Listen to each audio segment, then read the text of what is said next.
dāmas un godātie kungi, viesi, vēstures interesanti, mūsu tiešraides vai pat jau ieraksta skatītāji.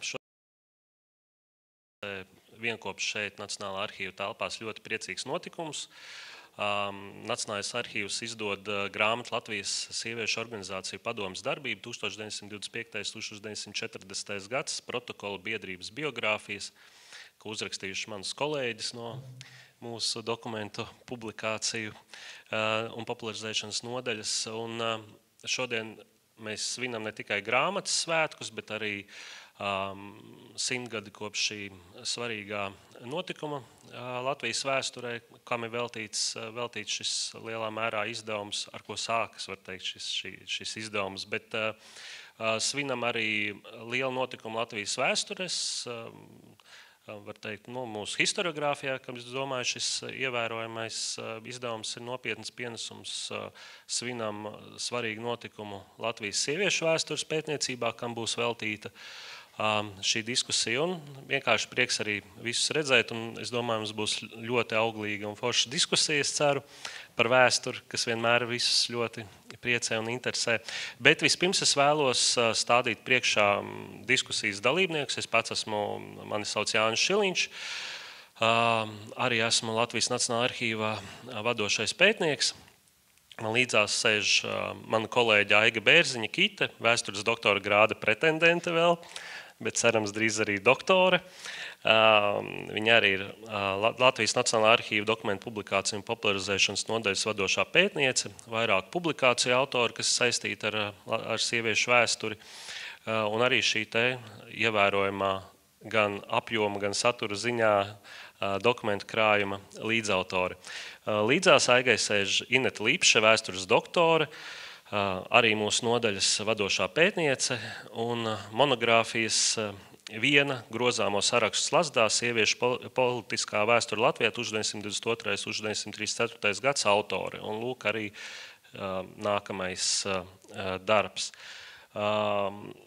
Tālāk līdzās Inetai sēž Zane Rozīte, humanitāro un mākslas zinātņu doktore, Latvijas Nacionālās bibliotēkas nozara informācijas eksperte vēsturē un monogrāfijas sievietes Latvijas inteliģencē studenšu sociālais portrets 1919–1940 autori. Tātad arī svaigs pētījums sieviešu vēsturē. Redzēju, kolēģis jau paspēja autogrāfu pat nomedīt pirms diskusijas sākuma. Un līdzās Zanei sēž Vita Zelča, vēstures doktore, Latvijas Universitātes ekonomikas un sociālo zinātņu fakultātes profesore, vadošā pētniece Latvijas mediju vēstures, sociālās un sieviešu vēstures, kolektīvās atmiņas un rituālu komunikācijas jomās. Vita Zelča ir sieviešu vēstures pamatlicēja atjaunotajā Latvijā ar 2002. gadā izdoto grāmatu Nezināmā Latvijas sievietes 19. gadsimta otrajā pusē. Un savukārt 2005. gadā, tātad pirms 20 gadiem, lūk, vēl viena jubileja, iznāca Vitas Zelčas un Inetas Sprugainas monogrāfija Marginālijas, jeb 1376. fonds. Tas bija 4. sējums Latvijas Nacionālā arhīva izdoto vēstures avotu sērijā. Šis jau ir 14. Es redzu, ka ar katru laikam to sējumu tie sējumi kļūst arvien biezāki. Es nedomāju, ka vēsture līdzīgi kā māksla mums nav jāmēr droši vien tas veikums kilogramos vai kvadrātmetros, bet es ļoti labi saprotu, pats esot bijis līdzdalīgs vairāk dokumentu krājuma veidošanā, cik tā katra lapa, kas tajā dokumentu krājumā ir, cik viņa prasa darba. Gan komentāri un viss pārējais. Grāmata ir lieliska, no tāda faktiski vēsturnieka sapņu darbs, jo šeit pat ir ne tikai persona rādītājs, bet pat arī priekšmeta rādītājs. Bet es vēlos diskusiju sākt ar pāris jautājumiem par pašu grāmatu, skatoties uz šo monumentālo veikumu. Man liekas, ka jāuzdod Aigai jautājums vispār par šī darba tapšanu, cik ilgi tāds darbs top un cik daudz darba un laika tas prasa, Aiga. Jā, labdien visiem skatītājiem gan šeit klātienē, gan arī tiešraidē. Un paldies, Jāni, par iepazīstināšanu un par jautājumu. Šoreiz jāsaka, ka tas tapšanas ceļš nebija šis tradicionālais ar ilgāku pētīšanas posmu un tam līdzīgi, jo saprotot šo 100-gadas aktualitāti, mēs patiesībā Inetas vadībā izvirzījām visai ambiciozu šo mērķi gana ātri dabūt gatavu publikāciju, cenšoties nekādā veidā gan nezaudēt arī kvalitāti. Līdz ar to tajā 8 stundu darba laikā iekļauties, principā nebija iespējami, un uzreiz arī vislielākais paldies redaktorai un manai kolēģei, kuras tiešām strādāja daudz vairāk nekā iespējams nepieciešams. Bet tad jāsaka, arī grāmata sastāv no 3 daļām principā. Tikai pirmā daļa, kas gan veido lielāko apjomu, ir šis dokumentu publikācijas ar izvērstajiem komentāriem, bet otrā daļa ir par šīm 19 biedrībām, kas veidoja Latvijas sieviešu organizāciju Padomi, un katrai no tām veltot atsevišķu šķirkli un nosaucot šīs galvenos rādītājus. Un tad pēdējā daļa ir 199 šo sieviešu līderu biogrāfijas, kuras darbojās Latvijas sieviešu organizāciju Padomē vai bijušo 19 sieviešu organizāciju priekšsēdētājas. Tā kā tas apjoms kvantitatīvi no tā arī ir izaudzis ne tikai uz dokumentu šo nastu, bet arī uz šīm pārējām daļām. Paldies, Aigi. Tālāk, Ineta, klausies, es tev gribu uzdot tādu jautājumu. Es atveru grāmatu, man šeit daudz kas pārsteidz, bet viena no pārsteidzošākajām lietām bija, man liekas, pati pēdējā lapa. Aigi jau pateica pateicību redaktorei, un tā komanda, kas strādāja pie šī darba, ir tiešām profesionāla un vairāk cilvēku, bet mani pārsteidz tas milzīgais pateicības saraksts, kas ir pievienos. Tie ir, man liekas, vairāki 10 vai pat 100 cilvēki, kam jūs izsakat pateicību. Līdz ar to es gribēju jautāt, kas bija lielākie izaicinājumi strādājot pie šī krājuma un kā jums to izdevās pārvarēt, acīm redzot, arī ar ļoti daudz citu cilvēku iesaistīšanos un palīdzību? To daudzumu, es neteiktu, ka tur ir 100, bet daži 10, kā 20, 30 cilvēki noteikti ir. Un tas lielākais izaicinājums, kas saistās tieši ar pateicību daļu, ir tas biogrāfija daļa. Jo protokolos mēs centāmies sameklēt un nodrošināt informāciju par visu to sieviešu biogrāfijām, visām tām sievietēm, kuras ir pieminētas protokolos, kuras ir pašas runājušas, pašas darījušas, pašas piedalījušās diskusijās un tā tālāk. Un no tā mēs secinām, ka viņas tātad bija savu sieviešu organizāciju šo 19 biedrību laika gaitā līderis tādā vai citādā veidā. Un tas jau ir tas pārsteidzošākais, ka, piemēram, protokolos, mēs šodien nevaram iedomāties, protokolos, piemēram, ir ārkārtīgi daudz kļūdu, pierakstīti uzvārdi, arī dažādās transkripcijās varētu teikt, un ļoti bieži ir pat varētu maldinoša informācija. Un tātad viens no tiem lielajiem izaicinājumiem, un, protams, ir bez iniciāļiem, un galotnes arī dažreiz ir tādas, kādas viņas ir, un tad tas pirmais lielais izaicinājums bija vispār noskaidrot, identificēt, kura tad no daudzajām, piemēram, Annām Bērziņām, kas toreiz bija Latvijā, kura tad ir tā mūsu īstā. Un, protams, ka kā jau vēsturnieki mēs skatāmies dažādos avotos, mums ir, piemēram, gan kandidāšu saraksti dažādās vēlēšanās, kur tā informācija ir pilnīgāka, un tad tādā salīdzinošā izpētē mēs sadzinām datus, bet bija dažas, kurām mēs tiešām, varētu teikt, bezpalīdzībā gan 3 nolaidām rokas, un tad aicinājām palīgos Facebooku, uzrunājot cilvēkus un meklējot iespējams dzīvos radiniekus, un dažām kundzēm mums tā arī izdevās atrast. Un, protams, ka šī te grāmata arī, kā saka, īpaši tā biogrāfija daļa nav pilnīga, tur noteikti materiāls var papildināt un tā tālāk, jo, piemēram, mums nav arī izdevies atrast dažām sievietēm, piemēram, miršanas gadu, kādas bija tās dzīves beigas, un tad mēs rakstam šo te klasisko, tradicionālo, kā mēs mirusi pēc pēdējā zināmā gada, kad mēs zinām, ka viņa bija dzīva. Un līdz ar to tas lielais palīgu skaits, kas nesautīgi mums palīdzēja ar informāciju un kuram mēs esam ļoti pateicīgs, jo varējām precizēt daudzus datus un, kā zināms, enciklopēdijā jau ir vairāk nevis tās krāšņās metafors un tā tālāk, bet to jānodrošina vienkārši faktoloģiski informācija, lai citi pēc tam var pētīt un rakstīt stāstus.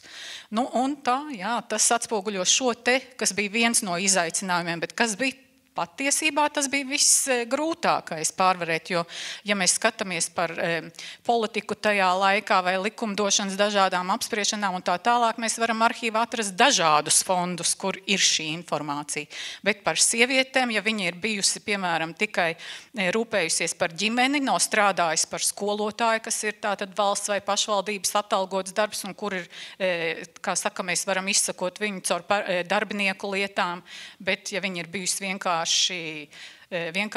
sieviete, kas audzināja bērnus, rūpējās par mājasoli, un tajā pašā laikā pat diezgan daudzas, pat 5 bērnu mātes aktīvi piedalījās šajā pilsoniskās sabiedrības veidošanā caur aktīvu līdzdalību sieviešu organizācijās, tad viņām datus atrast ir ļoti grūti. Paldies, Ineta. Es šajā kontekstā arī vēlos jautāt Vitai. Minēja jau, un arī Ineta uzsvēra, ka jūs esat tā sieviešu vēstures pamatlicēja Latvijā. Un varbūt ar tādu retrospektīvu arī skatu par vairāk kā gandrīz jau 25 gadiem, skatoties to, kas ir paveikts. Un kāpēc, varbūt tas jautājums tāds ļoti banāls, bet varbūt ir vērts arī to skart, kāpēc sieviešu vēsture ir svarīga, un varbūt jums personīgi, un varbūt skatoties plašāk, kāpēc varbūt mūsu sabiedrībai tā ir svarīga un zinātnei. Labdien, atvainojiet, es esmu nedaudz piesmakusi, bet jautājums īstenībā ļoti labs, un tiešām iznāk man runāt par tādiem pilnīgi tā kā seniem un aizvēsturiskiem laikiem, kas ir bijuši pirms gadsimta ceturkšņa. Gadsimta ceturkšņa skan labāk nekā 25 gadi, vai ne? Un ja mēs runājam par sievietēm un sieviešu vēstures, tad sievietes ir liela sociālā grupa, kur, protams, mēs varam iedalīt mazākās grupās, un arī, ja skatās tīri retrospektīvi pagātnē atpakaļ, tad sieviešu vēstures šie pirmie pētījumi rietumu pasaulē sākās 20. gadsimta 60. gadu beigās, 70. gadu sākumā, līdz ar dažādām arī sociālām un politiskām kustībām, kas iestājās tieši par šādu sociālo grupu, kurām ir nepietiekams novērtējums gan tā laika pagātnē, gan tā laika tagadnē. Un arī šīm sociālajām grupām bija vajadzīgi savi identifikācijas avoti, kas sniedz informāciju, vēstījumu, vērtējumu šīm sociālajām grupām piederīgo identitātēm. Un tobrīd šo kustību dalībnieces un arī akadēmisko aprindu pārstāvis vienkārši izjūta trūkumu, tīri arī faktoloģisko stāstu trūkumu, lai varētu formulēt savu identitāti. Kas tad ir sievietes 20. gadsimta otrajā pusē? Ne tikai no šāda tiesību jautājuma, kaut gan tas arī, protams, ir ļoti svarīgs, kas viņas ir profesijā, sabiedrībā, mājās un tā tālāk. Un tā kā Latvija šajā laikā ir Padomju Savienības sastāvā un tur vēstures pētījumiem ir cits virziens, kā jūs ziniet, tad arī šādi varbūt sociālo grupu identitātes jautājumi pie mums atnāca vēlāk. Protams, ka padomju laikā tapa pētījumi par tādām sociālām grupām kā zemnieki, kā strādnieki, bet Padomju Savienībā formāli pastāvošā sieviešu līdztiesība jau automātiski izslēdz to, ka varētu būt kādas šaubas par publiskajā telpā, oficiālajā vēstures diskursā varētu būt kādas šaubas par šīs sociālās grupas labjūtību. Un arī runājot par, tagad man jāsāk atmiņas stāstīt. Runājot par tīri par to, kāpēc es to darīju, tas arī lielā mērā ir identitātes jautājums, jo tobrīd, kad iznāca grāmata, es biju akadēmiskajā laukā strādājis jau apmēram 10 gadus. Un kaut kādā mirklī arī tīri šīs identitātes jautājums sāk tā kā klabēt, sāk tā kā traucēt. Piedaloties tobrīd Vēstures institūta tādos dažos atsevišķos projektos, skatoties tos tekstus un arī saņemot uzdevumus, kādu tekstu ir jāraksta man, vienkārši tas bija tik acīm redzami, ka šī sociālā grupa ir vienkārši izslēgta. Viņas vienkārši nav. Viņa ir pilnīgi nevajadzīga, lieka, nemanāma. Nu, un tobrīd arī tie personīgi, tad man bija 90. gadu vidū stipendija Amerikas Savienotajās valstīs. Tobrīd arī vēl Vašingtonā, kuras tobrīd uzturējos, pastāvēja tāda lieta kā grāmatnīcas. Tiemžēl Vašingtonā šobrīd centrā vismaz grāmatnīca vairāk nav. Bet tobrīd tāds bija, un tieši vienā šādā grāmatnīcā Barnes & Nobles, tad es skatoties, tobrīd, protams, ar milzīgu tikai tādu padomu pieredzi, jo tās bija manas pirmās tik lielās ārzemes, es ieraugu šādus plauktus, kuri ir sieviešu vēsture, ir dažādi citādi, dzimtes vai, kā tagad saka, gender jautājumu, plaukti, un tad vienā reizē tā es arī sāku pavadīt dienas, nemaz neizējot uz biblioteku tajā grāmatnīcā, tur tādu paklājus, kā var apsēsties pie tā plaukta, lasot pirmo sieviešu vēstures grāmatu, ko es turēju savās rokās, un principā es šajā grāmatā ļoti ātri dabūju atbildi uz jautājumu par savu identitāti, kāpēc mana dzīve ir tāda, kāda tā ir, un arī varbūt kādas ir tās perspektīvas, dzīvojot tādā sabiedrībā, kāda ir Latvijas sabiedrība. Un tad arī nācās atskāt to, ka sieviešu vēsturi, ja pārzina vispār Latvijas vēstures avotus, var uzrakstīt vienā elpas vilcienā, jo vienkārši ir jāpaņem tas, kas nav ielikts lielajos vēstures stāstos, vai varbūt nedaudz kaut kas jāpameklē specifisks, jo turpat jau vien tas ir tajos vispārējos vēstures avotos. Jā, paldies par dalīšanos ar atmiņām. Es Zani vēl, pirms mēs atklājam tādu plašāku, varbūt diskusiju, mēs jau runāsim principā par tām pašām lietām, bet es gribēju pajautāt, Zanai ir tapis tagad jauns pētījums, un līdz ar to es gribēju jautāt, ko jaunu par Latvijas pagātni mums atklāja sieviešu vēstures pētījumi, jo mums tā kā ir ļoti daudz dažādu tēmu, ko mēs varētu pētīt, un varbūt ir kaut kādas lietas, kas tieši caur šādu prizmu skatoties mums ļauj kaut ko jaunu uzzināt, ieraudzīt un saprast. Jā, labdien visiem. Pirmkārt, es arī vēlos vēl vienreiz apsveikt autors ar šo nozīmīgo pētījumu un atbildot uz jautājumu, ko jaunu. Man šķiet, pirmkārtām pašas sievietes mēs varam ieraudzīt, un kaut galā tas daudziem ir tāds kā jauninājums, un to jaudu un tās aktivitātes milzīgās, un to, ka viņas ir visur, tiešām visur.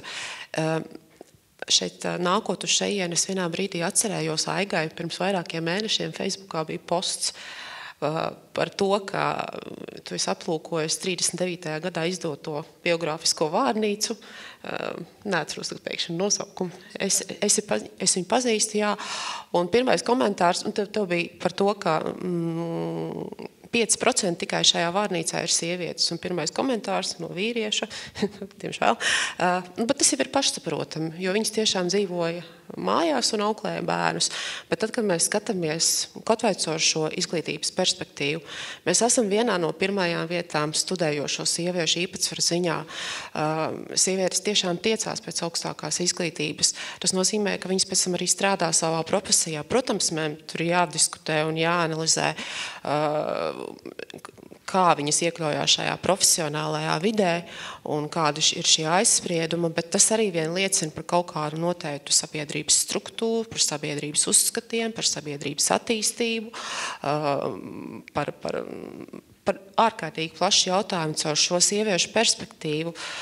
Sabiedrību mēs varam skatīties dziļumā un plašumā. Inete, es gribu, arī Aiga, varbūt jūs arī varat izteikties par šo jautājumu, jo mums vēsturē ir ļoti daudz nepētīt vai mazpētīt tēmu, vai ne? Kāpēc izvēlēties sieviešu vēsturi? Ko tas dod mums varbūt kā zinātniekiem vai kā Latvijas vēstures zinātnieku pienesumu? Ar ko sieviešu vēsture ir nozīmīga varbūt zinātnē un sabiedrībai? Kāpēc pētīt šo tēmu, ja tik daudz kas nav pētīts? Kāpēc izvēlēties? Tas ir tīri subjektīva atbildi, jo es, protams, varu atbildēt tikai pat par sevi. Un es nezinu, kāpēc, lai citi to izvēlētos, bet jebkurš jautājums, ko es skatos, mēģinu uzrakstīt vēstures stāstu, pētot pagātni, jebkurš manā gadījumā ir saistīts ar to, kā mēs dzīvojam šodien un kas ir tie jautājumi šodien. Un, ja šodien, piemēram, tiek grozīti dažādi likumi vai pieņemti kādi grozījumi, kas saistīti ar reproduktīvo veselību, vienalga ar dzimumu līdztiesību un tam līdzīgi, tad tas jautājums, viens, ko mēs redzam uzreiz apkārt apskatoties, ka īstenībā, teiksim, tā lielākā daļa sabiedrības nereaģē, un tās ir arī sievietes, kas nereaģē, kaut vai tie ir jautājumi, kas vistiešākajā veidā skar viņas un viņu ģimenes. Un tas jautājums ir tāds, vai mēs ar kaut ko vienmēr salīdzinām. Respektīvi, es kā vēsturniece vienmēr salīdzinu kaut kādu problemātiku laikā. Respektīvi, es skatos, kā tas ir noticis, piemēram, Latvijas valstī pirms padomju okupācijas. Tas ir tas mans atskaites punkts, kurā man ir interesanti to salīdzināt, jo tomēr kaut kādas struktūras mēs esam atjaunojuši ļoti līdzīgi, un tātad tā pieredze varētu kaut kādā veidā noderēt. Un tad, bet skatoties vēstures grāmatās, tur tās sievietes neredz, un tu vari normāli vienkārši ļoti dabiski secināt, ka viņus viss apmierināja, viņas sēdēja mājās, audzināja bērnus tātad. Bet vai tiešām tas tā bija? Un tad, ja tu sāc pētīt, tad izrādās, tad ir viens pārsteigums pēc otra. Pirmkārt izrādās, ka ir pastāvējis tik ārkārtīgi daudz sieviešu biedrību, kuras ir stādījušas arī par svarīgiem jautājumiem, ne tikai labdarību, jo, protams, ka pirmais ir tāpat kā lidmašīnā, kā mums tur stjuarti māca, vispirms uzliec masku sev, un tad tu tikai tad varēsi parūpēties par tiem, kas tev sēž blakus. Un tāpat arī starpkaru Latvijā šīs sieviešu organizācijas, tas galvenais mērķis bija panākt to labklājību bērniem, lai bērniem būtu nākotne, lai viņiem būtu pārtikusi dzīve vai vismaz iztikusi dzīve. Un lai to, un ja esošā politiskā vara un visas šīs sistēmas, kādas tika izveidotas, to nenodrošināja, tad viņām nekas cits neatlika, kā viņas pašas teica, pašām mēģināt ierosināt dažādus grozījumus likumprojektā, sekot līdzi, kā Saeimas komisijās un citur tiek apspriesti šie te likumi un izteikt savus priekšlikumus. Un tas memorandu apjoms, kādos viņas izteica savu viedokli un nesatos iesniegt Saeimas komisijām un citām valsts pārvaldes struktūrām, uz kurām attiecīgais jautājums attiecās. Tas ir vienkārši mums, kas mēs te sēžam un spaidam pogas Facebookā laika vai nelaika, ja? Tas vienkārši ir tik pārsteidzoši. Šī te ārkārtīgi jaudīgā līdzdalība sabiedrībai svarīgu jautājumu izlemšanā šī iesaistīšanās bija vienkārši fenomenāla. Un tāpēc, manuprāt, uzrakstot stāstu par to, kā tas kādreiz bija, mēs šodien varētu saprast, ja mēs neiesaistamies kaut kādās lietās, tad mēs neko arī nepanāksim. Un tāpat arī, skatoties šajos tas, kā notika pagātnē kaut kas, mēs arī redzam, ka kaut kādā brīdī ir izdarīt nozīmīgi sasniegumi, bet tas negarantē, ka viņi tagad tādi paliks mūžīgi un ka mēs iesim stāvus gaisā, jo mēs dzīvojam demokrātijā. Jebkurā brīdī var mainīties politiskie spēki, kas nāk pie varas, un tā mācība ir tāda, ka jādara viss, ko tu vari izdarīt ar pilnu jaudu attiecīgajā brīdī, un nedrīkst gaidīt, jo šie apstākļi, kas stāv pār mums, kas ir varenāki par mums, viņi jebkurā brīdī var mainīties. Un, manuprāt, tieši šādi stāsti par to, kā cilvēki kaut ko darīja pagātnē, viņi tev var palīdzēt izlemt šodien kaut ko. Tā ir tā mana pārliecība, un tas ir tas, kā es izvēlos kaut kādu tēmu, ko es pētīšu tajā pagātnē, jo man šķiet, ka tas stāsts varētu būt noderīgs mums šodien. Es gribēju bija plāns uzdot jautājumu par avotpētniecisko pusi, bet pēc tik iedvesmojošas runas gribēju pajautāt, bet kāds tad ir secinājums par šīs dienas sabiedrību? Ja toreiz aktīvisms bija daudz lielāks un sievietes organizējās un biedrojās un cīnījās, tad tagad varbūt, pirmkārt, varbūt var iezīmēt to ainu, kāda bija tā laika sabiedrība, tomēr pēckara sabiedrība. Līdz Pirmajam pasaules karam laikam bija kā 30% sieviešu vispār darba tirgu, pēc Pirmā pasaules kara jau virs 60%. Kāda bija tā sabiedrība tā laika un kāpēc tad šodien tik pasīvi ir? Tā kā varbūt viss apmierina, arī šodien viss labi ir. Inete varbūt, bet Zāne arī, man liekas, gribēja izteikties. Es ļoti īsi. Pirmkārt jau es nevaru kompetenti spriest par mūsdienu sabiedrību, bet tās līdzības, ko tu uzreiz, kas tev krīt acīs, savā ziņā tas nav salīdzināmi, jo ja starpkara Latvijā 20. 30. gados, ja tu gribēji dalīties domās ar savu domu biedru grupu un tā tālāk, tad viņi dibināja biedrības, un tas notika tādā ļoti visnotaļ fiziskā veidā, ka tu reizi nedēļā vai biežāk atradi laiku, lai dotos uz kādu vietu, kur atrodas tavas biedrības sēdeklis, kā saka, un piedalītos sapulcē un izteiktos un tā tālāk. Mūsdienās jau tas notiek lielākoties virtuāli, bet vai tas ir labāk vai sliktāk, es pat nevaru pateikt, bet mans iespējas ir tāds, ka īstenībā tā līdzdalība ir tāda, kāds cits izdarīs, es tur nospiedu pogu, ka man patīk šis ierosinājums, bet tā tas arī paliek. Tā kā, man grūti par to spriest, es nevaru salīdzināt. Zane, vai? Es laikam arī piekritīšu Inetai, ka man arī grūti ir salīdzināt. Man varbūt liekas, ka daudziem tas, kas mums ir šobrīd, kādā situācijā mēs esam, ka tomēr labi, protams, ar daudziem izņēmumiem, bet varbūt liekas, pašsaprotami, man ir tās tiesības, ko tu man tur vēl vairāk? Ja mani tas neskar, tad kāpēc man iet un kaut ko darīt? Man vismaz tāds par mūsdienām. Bet jā, par to es gribēju papildināt Inetu par to politisko aktīvismu. Šis aktīvisms, protams, mēs zinām, visur ir.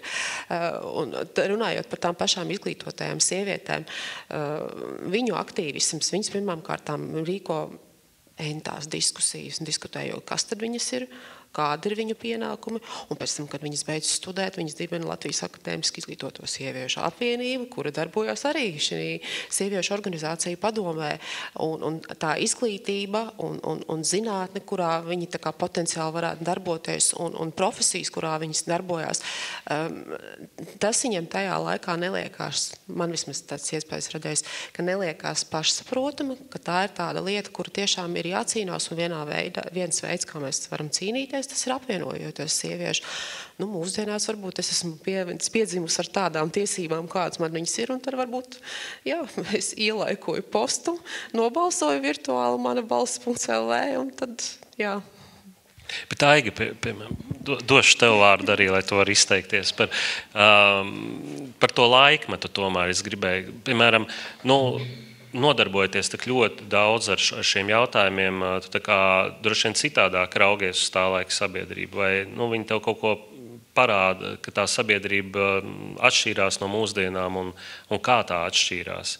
Un kāda bija sieviešu dzīve to laiku. Un tie bija ļoti grūti apstākļi. Un vēl arī es pievēršu uzmanību, arī skatījos tās organizāciju dibināšanas, un vesela virkne bija, piemēram, dibināta ekonomiskās krīzes laikā. Vai ne? Un, attiecīgi, es domāju, arī varbūt var nākamajiem lasītājiem varbūt kādu tādu kontekstu iedot plašāku par tā laika sabiedrību un kā tie vēsturiskie apstākļi ietekmēja sieviešu biedrošanos un aktīvismu. Paldies, Jāni. Tad droši vien vispirms ir jāizdara šī atkāpe uz Pirmo pasaules kara laiku, kas tad iedeva tādu grūdienu sievietēm iznākt laukā no mājām, jo viņas bija patiesībā spiestas stāties darbā. Arī pēc tam diskusijās parādās, ka varbūt ne jau sieviete pati vēlās tik ļoti iet tajā sabiedrībā, bet šis laikmets viņu spieža. Tālāk jau ir šie ekonomiskie izaicinājumi, kad vīrs vairs viens pats nespēja nodrošināt ģimeni, kad sievietei aizvien vairāk ir jāparādās šajā publiskajā laukā. Bet šeit tomēr ir jāņem vērā fakts, ka aktīvas sievietes nevarēja būt visas, jo daudzas joprojām bija aizņemtas šajos mājas darbos, bērnu audzināšanā, kas tradicionāli ir bijusi sievietes loma, un starpkara posmā joprojām tā lielā mērā tika uzlūkota. Līdz ar to šīs aktīvākās sievietes, un arī šīs 199 principā, ko mēs aplūkojam, bija tās, kurām bija radusies iespēja būt par savas paaudzes ruporiem lielā veidā, kurām bija iespēja, piemēram, Bertai Pīpiņai, viņa bija materiāli gana nodrošināta, pateicoties šai Pīpiņa tipogrāfijai, viņa varēja aktīvi darboties laukā ārpus mājas. Ja mēs palūkojamies, piemēram, uz aplūkoto biedrību Glāsts, kur tomēr ir trūcīgāk līmeņa sievietes, tas ir šuvēju biedrība, principā, kuras nav tik materiāli nodrošināts, lielākā daļa no viņām ir atsevišķas sievietes ar saviem veikaliem, savām darbnīcām, bet tas lielākais vairākums tur nav. Viņām tad ir asas šīs diskusijas, kā mēs varam palīdzēt citiem, ja mēs paši nespējam palīdzēt sev, jo šis materiālais nodrošinājums ir gana slikts. Līdz ar to daudz, kas iziet no šīs, atbildot šo jautājumu par sabiedrību, šobrīd tas kā cilvēks var izpausties, ir tik ātri tieši šī paša viena klikšķa attālumā. Teikt, kas neapmierināts ar kaut ko, teikt, ka es redzēju tanti, kas pārdod ogas un tam līdzīgi. Tad mūsu aplūkotajā laikā šis ceļš tomēr ir garāks.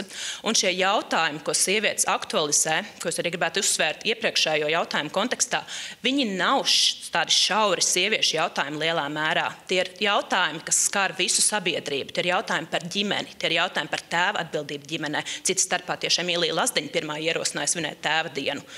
Diez vai tas ir pārāk antimaskulīni. Tad tie ir jautājumi, kas skar izglītību, arodizglītību. Tie ir jautājumi, kas arī mūsdienās, starp citu, ne visi šie jautājumi ir beiguši būt aktuāli. Joprojām notiek diskusija par to, vai sieviete Luterāņu baznīcā drīkst sludināt. Joprojām ir jautājumi par vardarbību ģimenē, kas cits starpā arī mūsu tematiskajā rādītājā nedaudz, bet tomēr parādās. Cerībā, ka kāds turpinās skatīt šīs tēmas. Joprojām tur ir jautājumi par ceļiem. Piemēram, Lība Despitnieka, kas ir Jaunsaules pagasta vecmāte, raksta, ka viņai prasa 3 dienas, lai nokļūtu līdz Rīgai tieši šo slikto ceļu dēļ, jo tuvākās autobusu tās piestātnes ir 20 pāri kilometru attālumā no viņas mājām, un viņa savā jau ievērojumā 70 gadu vecumā to nevar. Restīvi šie jautājumi joprojām ir aktuāli, bet šie rupori kļūst citi. Jā, paldies.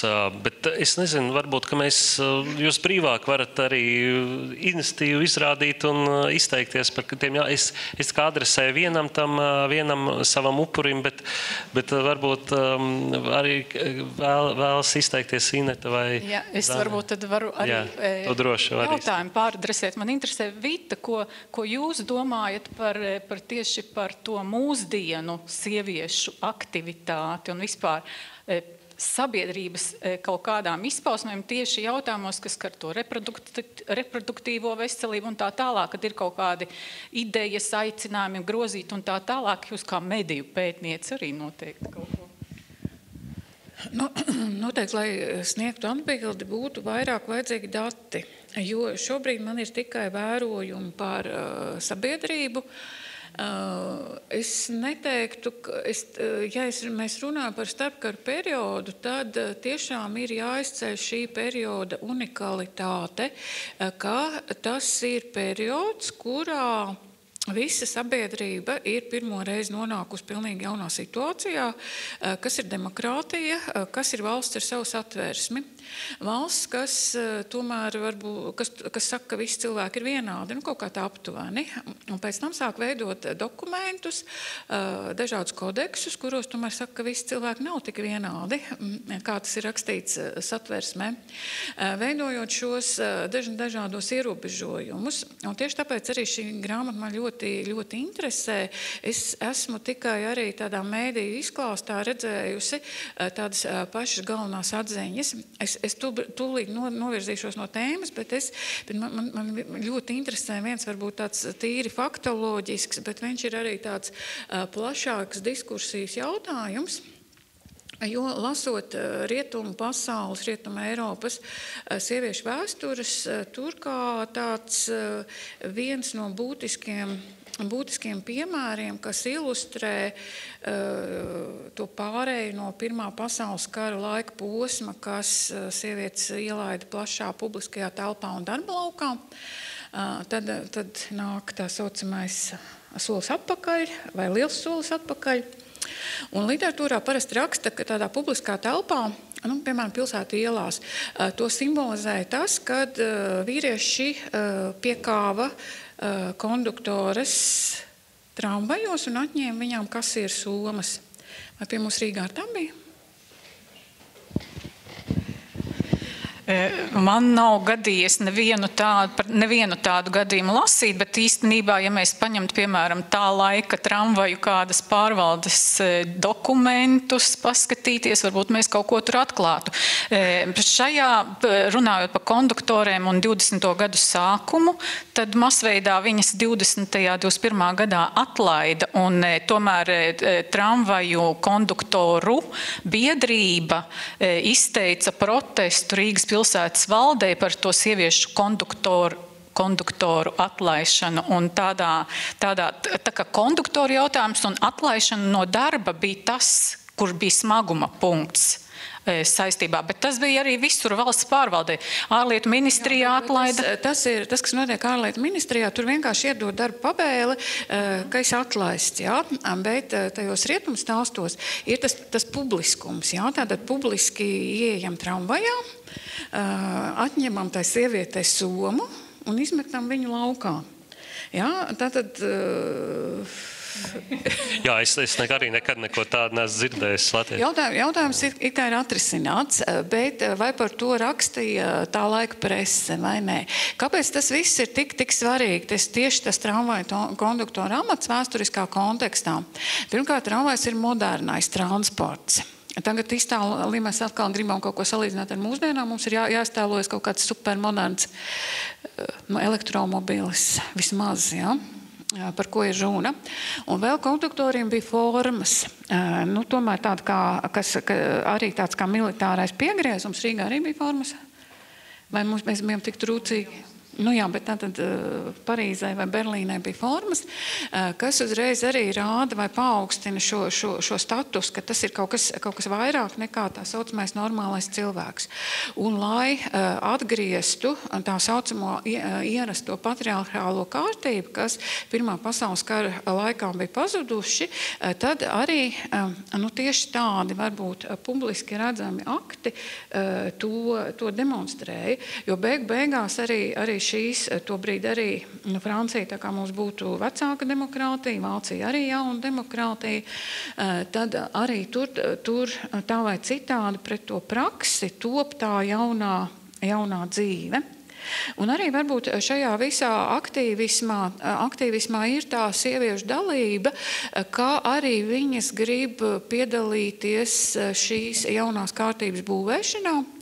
Jūs paši pētījumi pār Saeimas vēlēšanām rāda, ka tā darbība tajā augstākajā līmenī tā vai citādi, nekāda pārāk veiksmīgā vai vispār iespējama nebija, nu, tad paliek šīs biedrības. Salīdzinot ar mūsdienām, tad tie ir, protams, dažādi šie sociālo tīmekļu vietņu fórumi, kur tad var izteikt viedokli vai arī saņemties un aiziet uz kādu mītiņu vai kādu gājienu un protestēt publiski. Bet vēl arī tādā tīri salīdzinājuma formātā.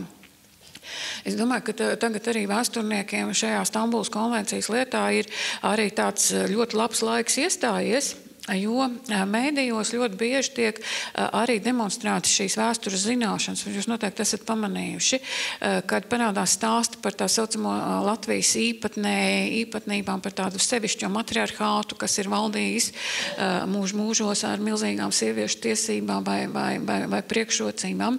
Tātad, principā, nepārzinot elementārus faktus, elementārus faktus, kāda ir valstīs likumdošana, tiesības un tā tālāk. Vienkārši gandrīz jau tā kā kladi sāk veidoties, klausoties Latvijas radio vai brīvo mikrofonu. Ko tam līdzīgu.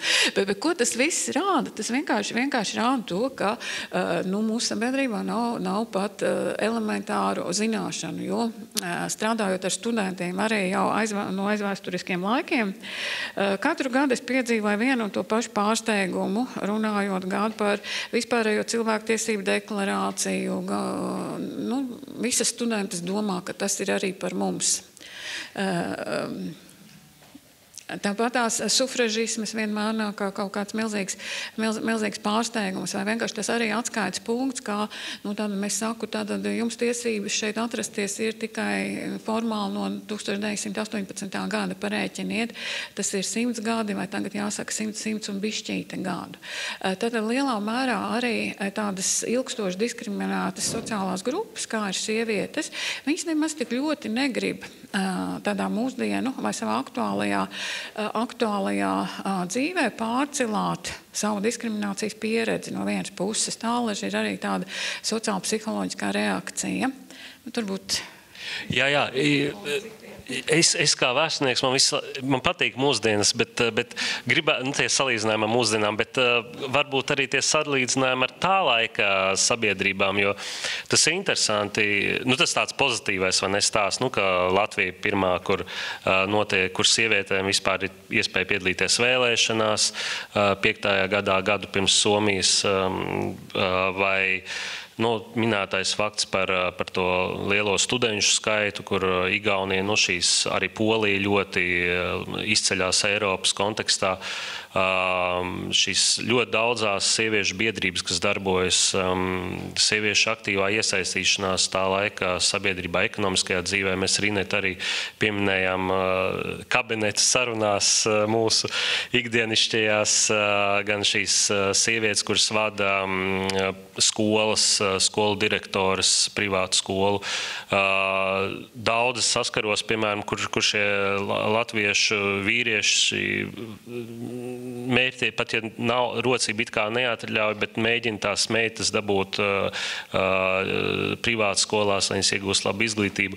Kā skaidrot to, kāpēc Latvijas un arī, acīm redzot, Igaunijas un varbūt citus šeit, Austrum Eiropas, varbūt reģions pat ir šajā ziņā aktīvāks un varbūt panāk pat vairāk nekā, piemēram, vecajās rietumvalstīs šajā periodā? Ja mēs skatāmies tīri varbūt no tiem formāli, var arī konduktorus nesit, piemēram, Rīgā, kamēr Parīzē sit. Ar ko skaidrot to, varbūt ir kaut kāds jūsu skatījumā, ar ko tā Latvijas sabiedrība vai kaut kāda postimpēriskā Krievijas šīs sabiedrības atšķirās no pārējās Eiropas, vai arī tas tikai tāda kaut kāda kaut kādi tādi anekdotiski piemēri par to studenšu skaitu, vai Vai kaut kā tā jāvita? Kontekstuāli. Vispār Latvijas teritorijā, ja runā par 19. gadsimtu jau otro pusi un 20. gadsimtu sākumu un arī par šo Pirmo pasaules kara laiku, ir ļoti liela spriedze laulību tirgū. Jo sievietes, šī pamatkarjera ir laulības. Tātad, cik labi izdosies apprecēties vai vispār izdosies apprecēties.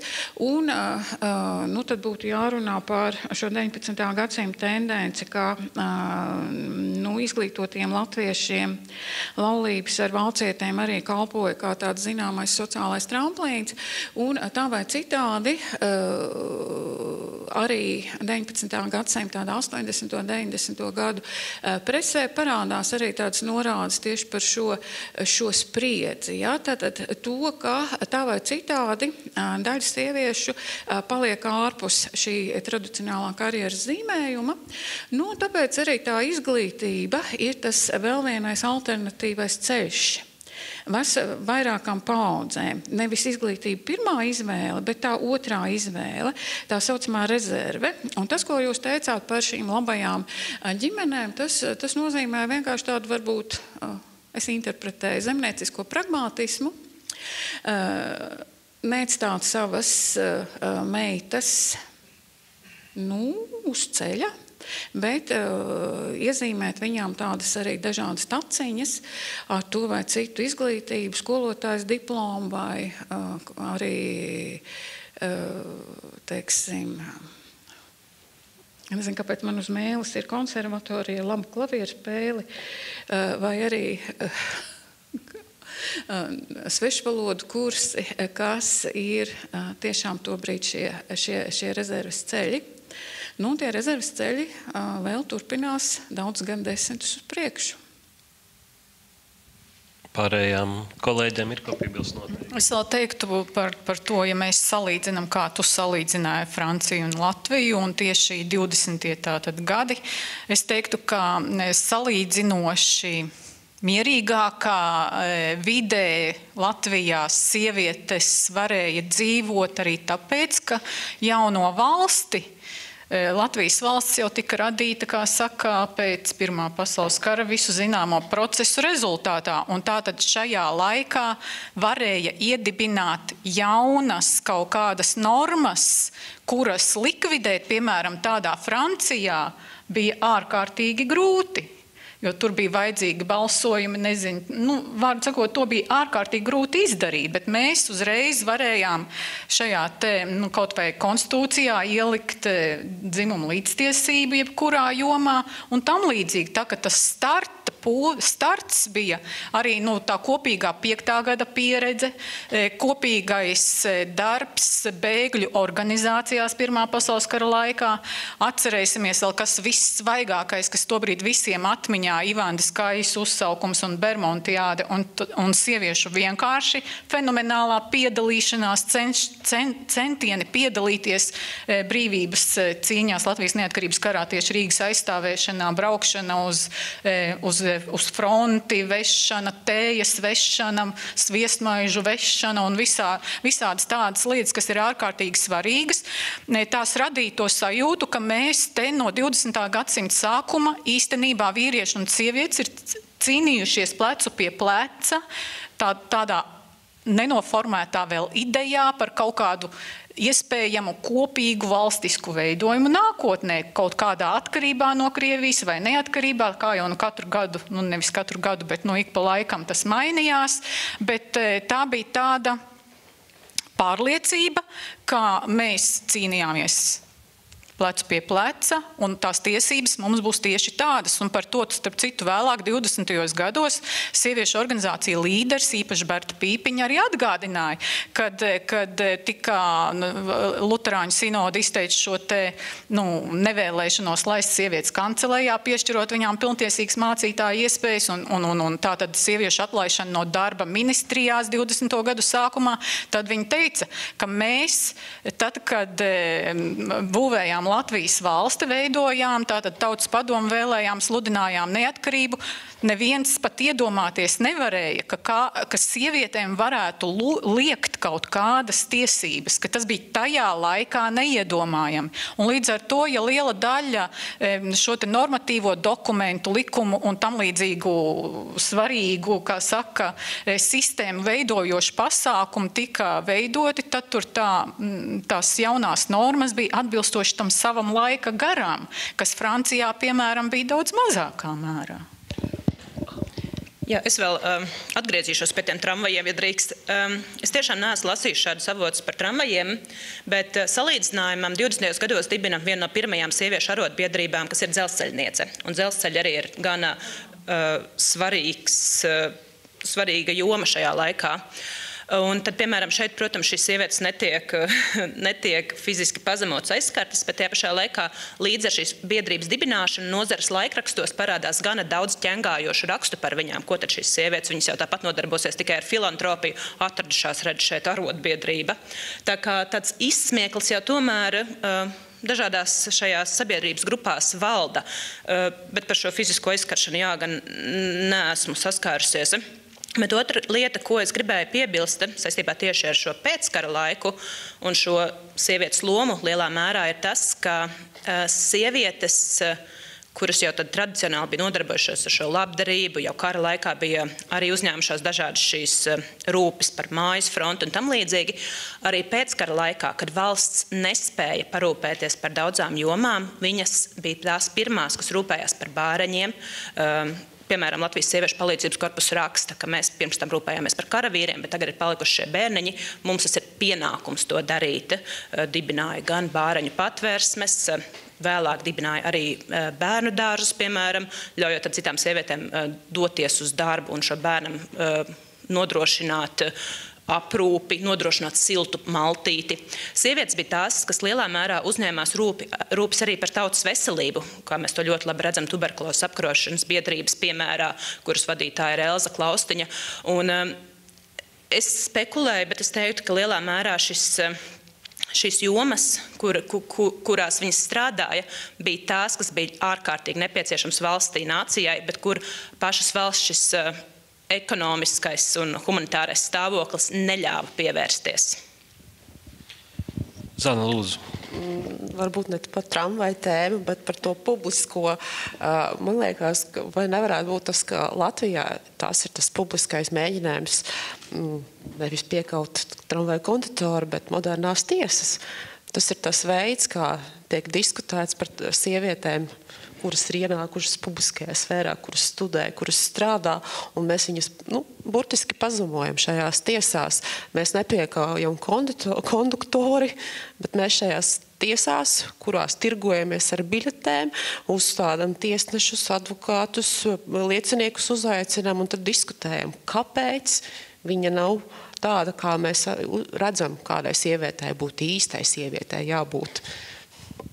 Starp citu, Zane, varbūt var komentēt arī, jo pieminēja to rezerves variantu, bet kāpēc par studentēm? Bet tad sanāk, ka Latvijas un Igaunijas zemnieki bija pragmatiskāki par citu zemniekiem, kuri... Kāpēc bija tik daudz to Latvijā studenšu un Igaunijā un Polijā? Protams, manuprāt, tas ir ārkārtīgs komplekss jautājums. Viena minūte atbildēt. Jāskatās, protams, kaut vai par sabiedrības struktūru, reliģiskā piederība Spānijā, kur ir ārkārtīgi spēcīga šī katoliciskās tradīcija. Sievietes studentes bija pavisam bet Polija jau arī katoliska. Arī, jā, bet tur tāpēc es saku, tas ir ārkārtīgi komplekss šis jautājums. Bet es gribētu mazliet arī nedaudz oponēt. Protams, ja mēs... Beidzot, mums sākas diskusija vēl tikai 7 minūtes. Tāpēc es saku, jebkura vēsture nav vienpusīga. Tā ir ārkārtīgi daudzpusīga avoti, un tāpēc ir svarīgi izskatīt šos visus jautājumus. Un 19. gadsimtā šis sieviešu izglītības jautājums, protams, jā, kā jau kolēģi profesors Zelčs teica, ka tas ir sievietēm tāds tā kā backup plāns, neaprecēšanās gadījumā, bet es esmu arī lasījusi un saskārusies ar sievietēm, kurām tas primārais mērķis ir izglītība un laulība ir backup plāns tajā gadījumā, ja viņi neatradīs darbu. Un lielāko daļā šajā laikā tā arī ir sieviete. Viņai šīs profesionālās iespējas ir ārkārtīgi ierobežotas. Jā, viņai ir iespēja strādāt par skolotāju, bet arī ne jau augstākajās ģimnāzijās, ne jau vīriešu ģimnāzijās, bet sieviešu meitiņu skolās, kur attiecīgi ir alga mazāk, vai arī Krievijā tad tevi sūta uz Sibīriju, nevis tu vari strādāt Maskavā. Ar ārstēm arī tu drīkst strādāt kā sieviešu ārste, tev ir jānēsā speciāli nozīmīta sieviete ārste. Un tad šīm sievietēm lielāko daļu ir laulības, ir šis backup plāns, ka mēs nedrīkstam uztvērt par to, ka šī sievietes dzīve bija tikai ieslodzīta ģimenē, bet viņa bieži vien tika ieslodzīta, tāpēc, ka viņai nebija citas iespējas. Jā, es tūlīt mums tuvojas jau beigām diskusija, tāpēc pēdējo jautājumu gribēju uzdot katrai no jums. Man, piemēram, lasot arī šo grāmatu un pašam pētījumiem dažādiem nodarboties, ir tik plaša tas tēma loks, ko varētu vēl pētīt, vai arī katru, tik daudz visādu atklājumu. Kas katrai no jums ir personīgi bijis tāds pārsteidzošs vai kaut kāds tāds atklājums, kas jūs ir šokējis, labi, ne šokējis, bet kas ir licies tāds ļoti nozīmīgs, un arī ko jūs katra nākotnē vēlētos varbūt pētīt, izpētīt, kādas tās tēmas ir, pie kā jūs strādājat vai vēlētos strādāt? Patiesībā jāsaka, šis jautājums ir tas pats grūtākais, jo rakstot, lasot, protams, bija daudz tādas epizodes, kur tik tiešām bija interesanti dažādas šīs nianses, sīkumi, arī plašākās lietas, bet es nebūšu varbūt interesanti savā atbildē, es atkārtošu to, ko es jau teicu. Man visinteresantākais bija šis, kā šis sieviešu aktualizētie jautājumi rezonē sabiedrībā, cik viņi ir aktuāli plašāks sabiedrības kontekstā, jo man šķiet, ka nereti valda šis viedoklis, ka sieviešu vēsture tas jau ir kaut kas tāds ļoti šaurs. Bet atcerēsimies, ka sievietes tomēr demografiski jau vien veidoja lielāko daļu, bet tas, par ko viņas iestājās, tas nebija ne tikai sievietes, tie bija šie paši bērni, tā bija veselība, jo pēc Ulmaņa apvērsuma tā bija arī šis valstiskais, tautiskais jautājums un tā tālāk. Un runājot par to, ko pētīt nākotnē, nevelti mēs centāmies šo tematisko rādītāju izvērst, jo te jau katra tēma būtu ņemama un pētāma. Man šķiet, ka mums aiz durvīm šobrīd ir palikušas lauku sievietes lielā mērā, kas nav skatīts. Šeit mums gan ir nedaudz Daugavpils, Gulbenes, Kurzemes sieviešu apvienība. Tomēr šis tieši laucinieku faktors, kas arī bija gana liels, un es domāju, kur skatoties varētu atklāties vēl krietni virkne citu ļoti, ļoti aktuālu tematu. Un neapšaubām man tā ļoti subjektīva mīļš ir Latvijas sieviešu palīdzības korpus, no kuras bija novērsusies, bet pēc šīs grāmatas es ļoti, ļoti ceru, ka man izdosies pēc atgriezties un redzēt, ko viņas starpkara posmā darīja plašāk. Es neteiktu, ka man ārkārtīgi pārsteidz vai šokē vai kaut kā tam līdzīga, bet bija kaut kādas lietas, kas piesaistīja uzmanību un arī domāju tieši mūsdienu kontekstā. Piemēram, Anna Rūmana Ķeniņa Latvijas sieviešu pirmajā konferencē, kas notika pirms 100 gadiem, 26. 27. septembrī. Cita starpā viņa nolasīja referātu un cita starpā diskusiju daļā konferences dalībnieces pieņēma rezolūciju tādā jautājumā, kā rakstīt sieviešu uzvārdus. Un viņas pieņēma tādu lēmumu, ka sieviešu uzvārdiem nedrīkst pievienot galotni, jo Latviju tauta tā nekad nav runājusi, es citēju. Un tas man tā kā mazliet sašūpoja, un es domāju, kā tad tas ir, ka mēs šodien pieņemam par pašsaprotamu to, ka celmiņš ir celmiņš un celmiņa ir celmiņa. Un šiliņš ir šiliņš un šiliņa ir šiliņa. Bet izrādās, ka starpkaru Latvijā notika tādas debates asas un tika izvirzīti tādi projekti. Savs projekts bija ārlietu ministrijai, kur teica, ka nevajag vispār nevieniem, ne vīriešu, ne sieviešu uzvārdiem vispār likt galotni, un par to bija arī Anna Rūmane Ķeniņa. Latvijas skolotāju savienība savukārt teica, ka sieviešu uzvārdi ir tieši tādā pašā dzimtē jālieto kā vīriešu uzvārdi, tātad ģimenē viens uzvārds, un visi ir Ozoliņš, un attiecīgi tiek locīti. Un vēl kāds trešais projekts, šķiet, tas bija Tieslietu ministrijas projekts, teica, sievai un vīram, tā kā ir viena ģimene, viņiem jābūt vienam uzvārdam, un tātad viņi abi ir Ozoliņš Anna un Ozoliņš Jānis. Bet sieviešu dzimtas citos locījumos, tātad mēs viņu lokam attiecīgi, kā ir sieviešu dzimtē. Un tas visas šī tāds konteksti kraips, un jūs redzat, kāda brīvība cilvēkiem izvēlēties, kā viņi sevi identificēs. Un mēs dzīvojam tādās kastēs, ka mums liekas, ka tā mūžīgi mūžos ir bijis, ka mums ir jābūt galotnē A, E un nekādā citādā veidā. Un tad es gribu teikt, ka teiksim, arī šajā grāmatā mēs varam atrast ļoti daudz visādas norādes, kas tā kā mazliet sašūpos pamatu zem kājām. Un par to, ko es gribētu tālāk pētīt, tas, protams, viss ir atkarīgs no nejaušībām un tam līdzīgi, bet mani interesē tāda tēma kā bērnu vēsture, kas būtu arī mums jāuzraksta 20. gadsimtā, īpaši 20. gadsimta pirmajā pusē. Un vēl man interesē arī vardarbība ģimenē, kas, manuprāt, ir ļoti aktuāls jautājums, par ko ierunājās jau šajā laikā ļoti uzmanīgi sieviešu organizācijas, ļoti uzmanīgi, jo ar to varēja izpelnīties, protams, lielu nosodījumu. Tā kā man liekas, tās varētu būt divas no tādām tēmām. Es atvainojos, 12 sekundes ir palikušas, līdz ar to mēs neuzzināsim, kāda ir bijuši.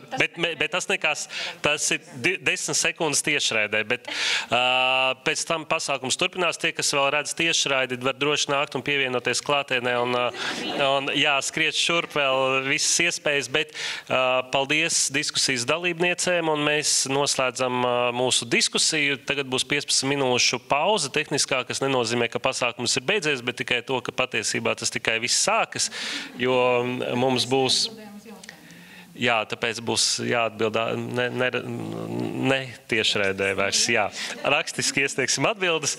Paldies, ka klausījāties, un pasākums turpinās, nevis beidzās, bet mums būs neliela pauzīte. Paldies jums!